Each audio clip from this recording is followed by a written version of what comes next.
পৃথিবীর অন্যতম শক্তিধর দেশ ভারত চাইলেই কি পাকিস্তানকে দখল করতে পারবে, নাকি এর পেছনে আছে কিছু গভীর রহস্য, কিছু কঠিন বাস্তবতা? দেখতে দুই প্রতিবেশী, কিন্তু ভেতরে ভেতরে চলছে দীর্ঘদিনের উত্তেজনা, অবিশ্বাস আর রেষারেষি। তবে সত্যিটা হলো, শুধু শক্তি থাকলেই কাউকে দখল করা যায় না। বিশ্ব রাজনীতির হিসাব অনেক গভীর। চলুন বিশ্লেষণ করি একে একে। পারমাণবিক শক্তির বাধা।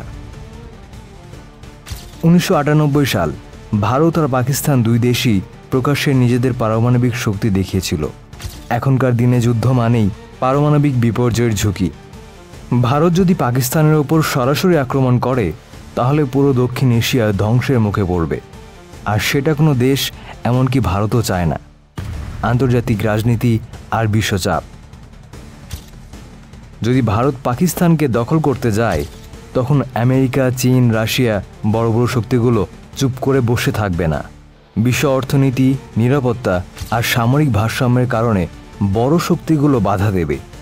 ভারতের ওপর আসবে নিষেধাজ্ঞা, কূটনৈতিক চাপ, এমনকি সামরিক হস্তক্ষেপও হতে পারে। পাকিস্তানের ভৌগোলিক সুবিধা। পাকিস্তানের ভৌগোলিক অবস্থানও ভারতের জন্য একটি বড় চ্যালেঞ্জ।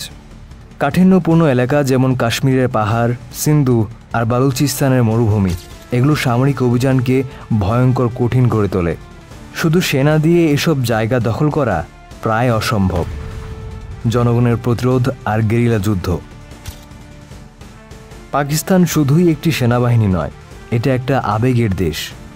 যদি কখনো ভারত আক্রমণ করে, তাহলে সাধারণ জনগণও অস্ত্র তুলে নেবে। একটি পুরোমাত্রার গেরিলা যুদ্ধ শুরু হবে, যেটা ভারতের জন্য হবে একটা দুঃস্বপ্নের মতো। ভারতের নিজের অভ্যন্তরীণ চ্যালেঞ্জ। ভারত নিজেই একটি বিশাল বৈচিত্র্যময় দেশ।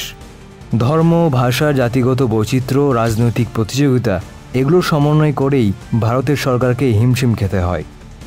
পাকিস্তান দখলের মতো বড় যুদ্ধ চালাতে গেলে দেশের ভেতরে বিশৃঙ্খলা ছড়িয়ে পড়ার ঝুঁকি থাকবে, এবং এটাই হবে ভারতের সবচেয়ে বড় দুর্বলতা।